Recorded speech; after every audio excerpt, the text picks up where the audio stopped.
Nouveau décor, nouveau challenge. Bienvenue sur RTI2 dans ce 12h30, désormais présenté.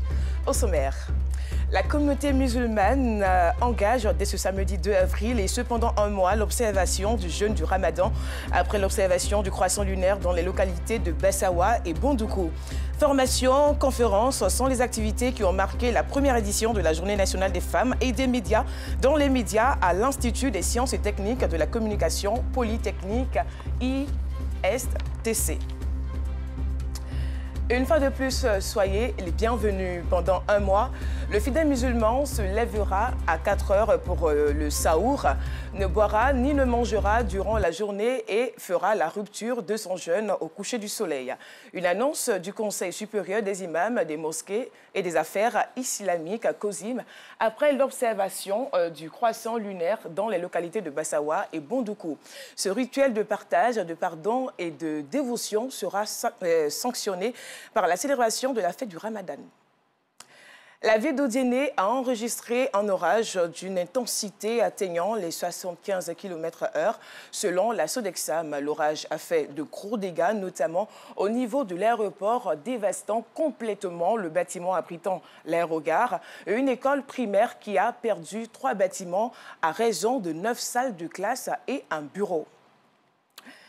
La capitale économique ivoirienne a accueilli le 31 mars dernier les femmes journalistes lors de la journée nationale des femmes de médias et dans les médias. L'objectif de cette rencontre, repenser la place des femmes dans les médias et combattre les stéréotypes liés au genre. Asita Sogodogo, Bintou Pekele. Ces membres de l'Organisation des femmes reporters photographes de Côte d'Ivoire, OFREPSI, reçoivent des prix tels que les prix Awa Sissoko, du nom de la première femme photoreporter de la RTI, et Martine Gissé, photojournaliste au sein du premier quotidien ivoirien, Fraternité Matin. Ces récipiendaires sont les lauréates du concours de photographie initié par le REF-JPC, Réseau des femmes journalistes et des professionnels de la communication de Côte d'Ivoire. Un concours en hommage aux pionnières du journalisme. L'enjeu de cette rencontre était de créer un cadre de rencontre, non pas pour juger ni pour condamner les acteurs ou les actrices des médias, mais c'est surtout pour évaluer et prendre des engagements pour que demain, la question de l'image des femmes dans les médias soit traitée de manière plus équitable. Que les sujets liés aux femmes, que la voix des femmes, que les opinions des femmes soient prises en compte, afin que nous ayons des médias qui soient à la fois des transformateurs de la société, des médias qui impactent et qui aident notre communauté à être plus solidaire et plus inclusive. Cette journée consacrée aux femmes des médias était l'occasion pour le REF-JPC de lancer le prix Rosine Diodan pour la promotion du genre dans les contenus médiatiques. Rosine Diodan, figure emblématique du journalisme en Côte d'Ivoire, s'est dit honorée. Je remercie Dieu pour cela. Je suis à la retraite il y a plus de 10 ans. Et puis c'est maintenant qu'on m'honore. Vraiment, j'en suis heureuse. Vivre par l'image, informer et former pour bâtir une société équitable, inclusive et solidaire, ce sont respectivement les slogans de l'OFREPSI et du REF-JPC. Pour ces deux organisations, un nouvel ordre médiatique qui valorise le genre doit être instauré dans les contenus comme une exigence à la fois déontologique et éthique. La Fédération des fonctionnaires et agents retraités de l'État de Côte d'Ivoire, FARECI, a tenu son assemblée générale ordinaire et élective à l'agence principale de l'IPS Ségrayeux à Abidjan-Cocody. Au terme de cette rencontre, le préfet Yang Guesson de l'Association des retraités du corps préfectoral de Côte d'Ivoire succède à Kwasi Kofi Mathurin. Anicette Conan, Blessing. Le départ à la retraite est soumis à diverses conditions relatives à l'âge et à la participation financière au système de retraite. Cependant, force est de constater que la retraite, qui devrait être le couronnement d'une vie professionnelle bien remplie, suscite des inquiétudes et des incertitudes pour les actifs admis à faire valoir leur droit à la retraite. Pour y remédier, plusieurs associations de retraités réunies au sein de la Fédération des fonctionnaires et agents à la retraite de Côte d'Ivoire, FARECI, ont tenu une assise au sein de l'IPS Ségrayeux dans la commune de Cocody. Ces assises étaient l'occasion pour les membres de la Fédération des fonctionnaires et agents à la retraite de Côte d'Ivoire d'élire le nouveau responsable de la fêtière. À cet effet, l'Assemblée a enregistré la participation de 12 associations membres de la FARECI et de délégations venues de l'intérieur du pays pour prendre part au vote. Après la présentation du rapport moral du bureau sortant, place au vote. Au sorti de ce vote, Yang Nguessan de l'Association des retraités du corps préfectoral de Côte d'Ivoire est élu à la tête de la FARECI avec 53 voix, soit 59,55% de suffrages exprimés contre 36 voix. Nous espérons que ce nouveau bureau va nous apporter beaucoup. Parce que ce nouveau président, il remplace quelqu'un de valeur. Monsieur Kofi Mathurin, c'est un homme de terrain. Il nous a montré qu'il pouvait conduire notre association commune. Donc, monsieur Yang Nguessan, qui le remplace, nous attendons beaucoup de lui. Ce qui nous tient à cœur, c'est de voir la révalorisation des pensions de certains membres. Parce que nous pensons que revaloriser les pensions dans un système de péréquation, c'est faire preuve de beaucoup de justice. Et nous allons nous battre pour cela.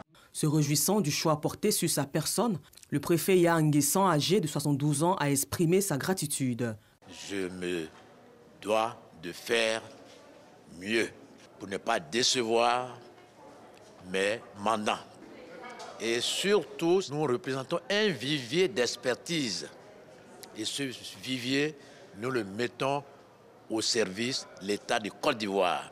Créée le 26 août 2009, la FARECI comprend 12 associations et a pour objectif d'améliorer les conditions de vie des fonctionnaires et agents de l'État à la retraite et leurs droits en vue de leur assurer le bien-être social favorable à leur réintégration dans la société. Ils sont au nombre de 60 et ils font partie des pionniers de la couture de la commune de Koumassi. La municipalité a tenu à les honorer pour leur contribution au rayonnement de ce métier à travers des distinctions. Nour Sangaré, Clément Beaucoup. Ils ont pour certains 25, 30, voire 40 années d'existence dans le secteur de la couture. Au nombre de 60, ces anciens couturiers ont apporté à la couture ces lettres de noblesse dans la commune de Koumassi. Aujourd'hui, ces pionniers viennent de voir leur mérite reconnu. Une distinction pour leur apport au rayonnement de ce métier. Je remercie Dieu que tout ce que je fais, je n'ai pas fait au hasard. Que Dieu m'a fait que j'ai eu mon diplôme. Je remercie Dieu, un bon Dieu qui me accompagne. On peut regarder l'horizon tout joyeux. Parce que la couture, ça nourrit son homme. Vraiment, ça nous va droit au cœur. Merci à nos devanciers. Cette distinction est une initiative du syndicat national patronal des couturiers, tailleurs, stylistes, modélistes de Côte d'Ivoire, SYNAP-CTCI. Nous sommes arrivés à un point où il faut qu'on fasse notre autocritique et reconnaître aussi ce qui nous a aidés à arriver là. Marraine de cette cérémonie de distinction, Fatoumata Djiré Ouattara, par ailleurs adjointe au maire de Koumassi, a invité les acteurs de la couture de la commune à l'union avant de les inviter au respect des aînés. Pour avoir ce parcours-là, c'est beaucoup d'humilité, beaucoup de respect, beaucoup de discipline. Parce qu'on ne peut pas faire un parcours auprès des aînés et puis bénéficier de leur responsabilité, de leur expertise, tant que nous ne sommes pas sages. Donc on encourage aussi ceux qui n'ont pas eu cette distinction de rester toujours sages et ceux qui ont reçu de encore faire mieux. Et puis de leur dire autour de leur corporation d'avoir beaucoup de solidarité. Quand il y a la solidarité autour de nous, ça amène automatiquement l'amour du prochain. Outre les conseils, elle a offert des machines à coudre à certaines couturières de la commune de Koumassi. Sport à présent. À moins de 450 jours de la 34e édition de la CAN 2023 en Côte d'Ivoire, le Kokalman le bouche double. Après donc le Kokan Business, le président, le ministre Albert François Amicha a lancé le jeudi à la salle Kodjo et Bouclé du Palais de la Culture de Treichville le concours artistique national de la mascotte officielle de la CAN 2023. À cet effet, une cagnotte de 10 millions de francs CFA est prévue pour récompenser la meilleure création. Un peu d'histoire dans ce journal. Vers 1800, le combattant guinéen Samori Touré séjournait dans le département de Dabakala, au centre-nord de la Côte d'Ivoire, construisant des puits et des mosquées. Un siècle plus tard, les populations se souviennent encore et gardent jalousement les restes de ces réalisations pour en faire des sites touristiques. Un voyage signé Georgette Ido Fofana. Entassés en bordure de voie, ces pierres sont les restes de la mosquée où Samori Touré accomplissait ses prières quotidiennes à Darala, dans le département de Dabakala. La mosquée a été détruite lors du reprofilage de la voie. Mais ces pierres demeurent un souvenir que garde affectueusement la population de Darala. Le souvenir que nous gardons aujourd'hui, c'est les traces. Et voilà pourquoi jusqu'à présent, on n'a pas pu enlever toutes les traces de cette mosquée. La route a pris une partie, c'est à cause de la route même, mais quand même nous avons gardé les traces. Le passage de Samori Touré vers 1800 dans cette localité est expliqué de génération en génération. Nous gardons ça pour montrer à nos petits-enfants. Pour dire que voilà ce que nous gardons après le passage de Samori.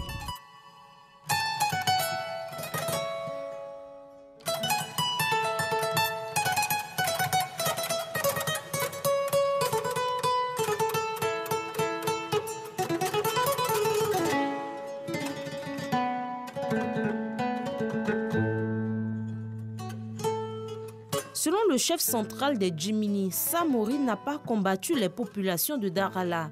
Par contre, celles de Dabakala ont beaucoup été impactées par le passage du guerrier guinéen.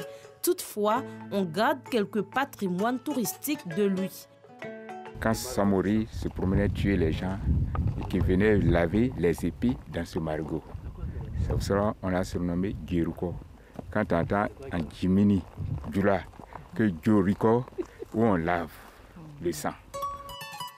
À Dabakala, des puits réalisés par le puissant combattant sont encore visibles. Malheureusement, le changement climatique a eu un effet sur ces réalisations. Actuellement, on se trouve dans le puits de Samori, qui s'appelle Bamso. C'est là Samori prenait l'eau pour servir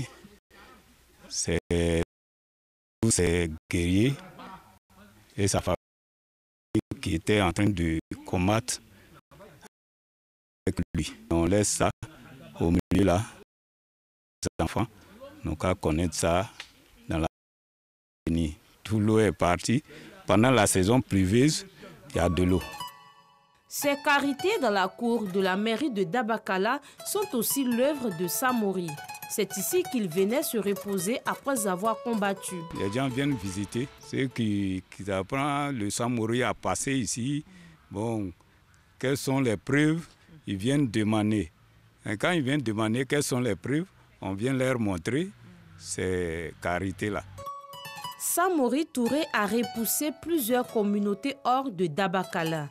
Des personnes qui ne sont plus jamais revenues, mais son passage dans le département reste pour le peuple djimini un véritable souvenir. Hors de nos frontières, l'armée malienne a affirmé avoir tué 203 combattants issus de groupes armés terroristes lors d'une opération menée au Sahel du 23 au 31 mars. Au Mali, les terroristes sont accusés de s'en prendre aux civils qui soupçonnent de collaborer avec leurs ennemis ou de les renseigner. Des ONG et des ex-rebelles accusent aussi les forces armées maliennes d'exactions présumées. Voilà, fin de ce journal. J'ai pris un plaisir à vous le présenter. Prochain rendez-vous, le flash à 17h20 et le journal à 19h30 avec Alassane Parguin-Drabour. À très vite.